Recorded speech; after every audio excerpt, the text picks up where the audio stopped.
Hello, drama devotees. It's your dedicated team at Day's Drama Digest, the pulse-pounding TV channel that lives and breathes every twist, every tear, and every torrid betrayal in Salem. Buckle up, because today we're plunging headfirst into the heart-wrenching, nail-biting saga of Xander Kyriakis and Sarah Horton. The question burning on everyone's lips: will Xander lose Sarah forever, or will the green-eyed monster of jealousy push him straight into the abyss of insanity? Grab your tissues, your wine, and maybe a stress ball, because what's unfolding on Days of Our Lives is about to shatter lives, reignite old flames, and test the very limits of redemption. Let's rewind the tape to the moment everything exploded. Sarah Horton, brilliant doctor, devoted mother, and the woman who once believed in second chances, discovered the darkest secret Xander had buried beneath layers of charm and desperation. We're talking about the kind of secret that doesn't just fracture a marriage, it obliterates it. The papers were signed faster than you can say irreconcilable differences. Sarah walked out, taking little Victoria with her, leaving Xander standing in the wreckage of what he thought was his forever. The Kyriakis mansion, once echoing with baby giggles and whispered promises, now feels like a mausoleum haunted by the ghosts of what could have been. But here's where the story takes a gut-wrenching turn. Xander is trying to change. Yes, you heard that right. The same man who once schemed, kidnapped, and double-crossed his way through Salem is now attending therapy sessions off-screen, but we feel it, swallowing his pride, and begging for a chance to prove he's more than his worst mistakes. He's swapped tailored suits for humble apologies. He's trading revenge plots for parenting classes. He's even started leaving passive-aggressive post-it notes on the fridge that say things like, "I'm sorry, Sarah. I'm trying. It's raw. It's vulnerable." And for the first time in years, Xander Kyriakis looks human. Yet, as any true Days fan knows, redemption in Salem is never a straight path.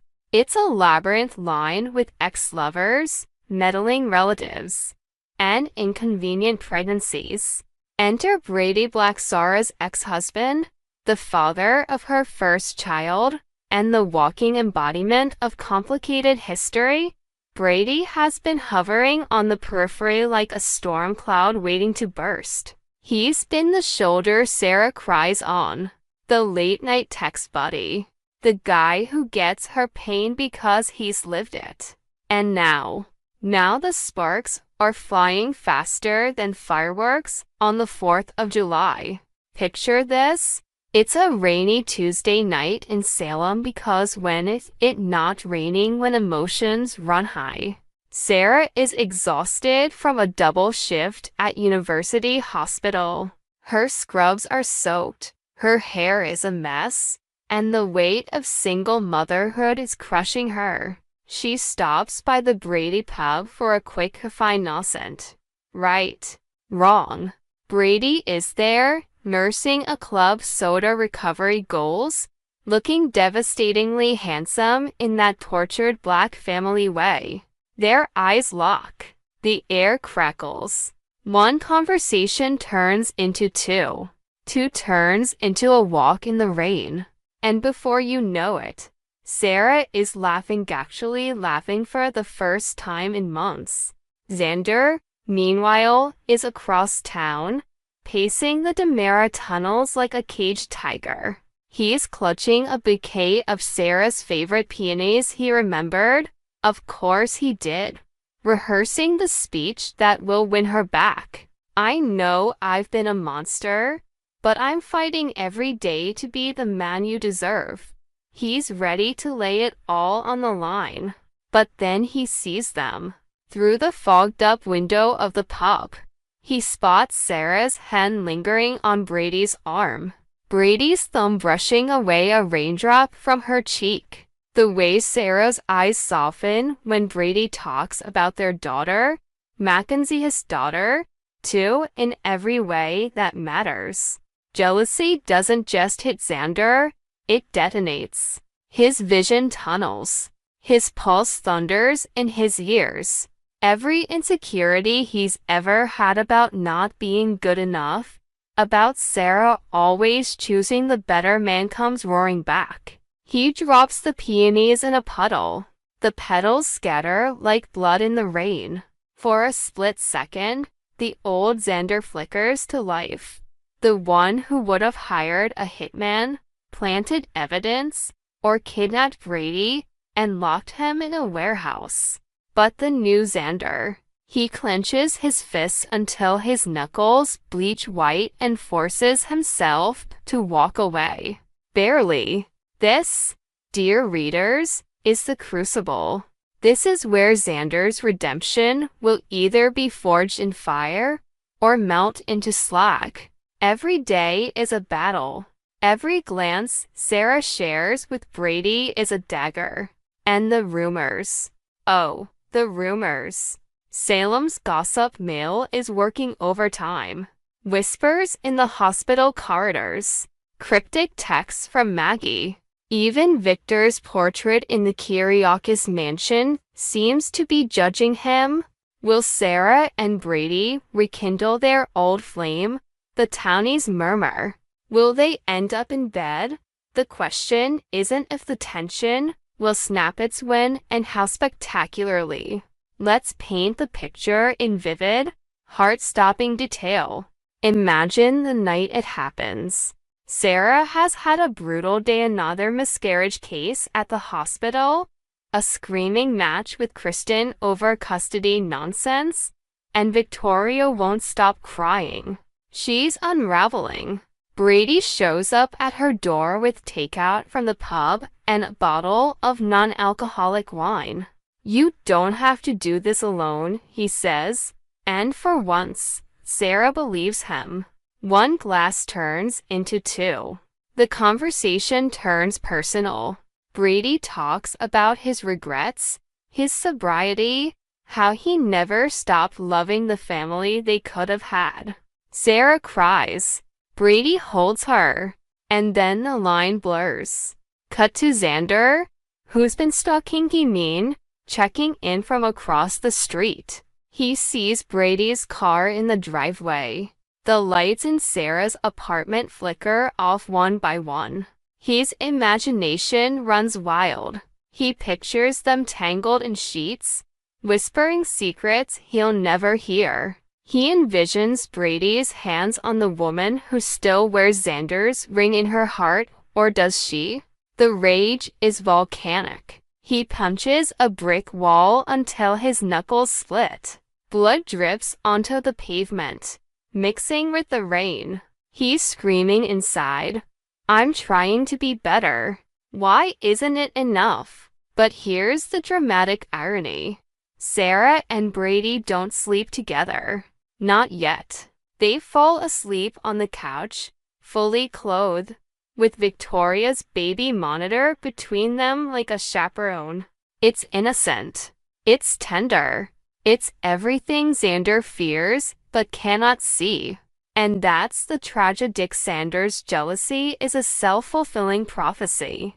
The more he spirals, the more he pushes Sarah away. The more he pushes, the closer she drifts toward the one man who isn't demanding she forgive him. Now, let's zoom out and examine the psychological warfare at play. Xander's mind is a battlefield. Flashbacks haunt him. The day he proposed to Sarah on the cliffs of Greece. The way she said yes with tears in her eyes. The birth of their daughter, tiny and perfect, with Sarah's nose and his stubborn chin. The moment he held Victoria for the first time and swore he'd burn the world down to protect her. Every memory is a landmine. Every what if is shrapnel. Therapy helps marginally. His shrink lets call her doctor. Marlena Evans, because who else, warns him, jealousy is a poison, Xander. It will eat you alive if you let it. But knowing and doing are worlds apart. Xander starts having nightmares. He dreams Sarah is marrying Brady in the Horton Town Square while he watches from the shadows, chained like a dog. He wakes up gasping, sheets soaked with sweat. He starts drinking again, just one sip. He tells himself. Then one bottle. Then two. Meanwhile, Sarah is grappling with her own demons. She wants to believe in Xander's change. She sees the effort, the way he shows up for every pediatrician appointment, the handmade mobile he carved for Victoria's crib, the apology letters he slips under her door. But trust is a fragile thing, and Xander shattered it. Brady, for all his flaws, has never lied to her the way Xander did. Brady's love feels safe, predictable, boring, maybe, but after years of chaos, boring sounds like heaven. The tension reaches fever pitch at the annual Horton family barbecue because Salem loves a public meltdown. Sarah arrives with predictably platonic, she insists, but they're holding hands. Xander is there, invited by Maggie out of pity. He's sober. He's calm. He's trying. But then Brady leans in to whisper something in Sarah's ear, and she laughs that laugh one Xander hasn't heard in months. Something inside him snaps. Not violently, not yet. But he corners Brady later, near the punch bowl. You think you can just waltz in and take my family? Xander hisses, voice low and lethal. Brady, ever the peacemaker, raises his hands. Xander, this isn't about you. Sarah's allowed to move on. Move on? Xander's laugh is bitter. She's the mother of my child. She's my wife. Ex-wife, Brady corrects gently. And you're the one who blew it. The words land like a sucker punch. Xander staggers back, the fight draining out of him. Because Brady's right. And that's the worst part. The fallout is seismic. Sarah overhears the tail end of the argument and confronts Xander. You promised you were changing, she says, voice trembling. But you're still the same jealous, possessive man who ruins everything. I'm trying, Sarah, Xander pleads, tears in his eyes. God help me, I'm trying. Then try harder, she whispers. Or let me go. The camera lingers on Xander's face as Sarah walks away, Brady's arm around her shoulders. The barbecue continues around Himwater, children chasing fireflies, the sizzle of burgers, but Xander is frozen in time. The man who once ruled Salem with fear and cunning is now just broken. But Days of Our Lives doesn't do broken without a twist. Rumors are swirling that Xander's jealousy will manifest in darker ways. Will he relapse into his old criminal habits? Will he dig up dirt on Brady's past to discredit him? Will he kidnap Sarah in desperate bid to prove his love? Oren, this is the theory that keeps us up at night. Will Xander's obsession push him to the edge of a nervous breakdown? Picture him in a dimly lit room, surrounded by photos of Sarah and Victoria, talking to himself in the mirror. She'll come back. She has to. I'm the only one who truly loves her. The line between devotion and delusion blurs. And what about Sarah? Will guilt over Xander's spiral pull her back? Or will Brady's steady presence finally win her heart? There's a scene floating around the spoiler sites. Sarah and Brady, alone in the Horton cabin during a snowstorm. Power's out. Fire's roaring. One bed. You do the math. If they cross that line, Xander's redemption arc could implode spectacularly. He might burn down the cabin, he might burn down Salem, or he might finally hit rock bottom and claw his way toward true healing. The stakes couldn't be higher. This isn't just a love triangle, it's a psychological thriller wrapped in a soap opera bow. Every glance, every touch, every whispered "I miss you" is a landmine. The audience is complicit. We're screaming at our screens, begging Sarah to see Xander's pain, begging Xander to let go, begging Brady to back off. But Salem doesn't do easy answers. It does drama. So, dear readers, we pose the question to you: will Sarah and Brady end up in bed? Will Xander's jealousy consume him? Will he lose everything? Sarah, Victoria, his sanity? Will this be the crucible that finally forges him into the hero Sarah always believed he could be? The comments section is open. The wine is poured. The tissues are ready. Sound off below with your wildest theories, your most unhinged predictions, and your undying love for the messiest love story in daytime. Because in Salem, love isn't just a feeling, it's a battlefield. And right now, Xander Kyriakis is fighting for his life. Will Xander go mad? Will Sarah choose Brady? Will Victoria grow up with 2 daddies and a lifetime of therapy? Only time and the writers will tell. But one thing's for sure, we're not ready. We hope you enjoyed it and look forward to sharing more with you in the future. Don't forget to like, comment, and subscribe TV Days Drama Digest for more updates on Days of Our Lives.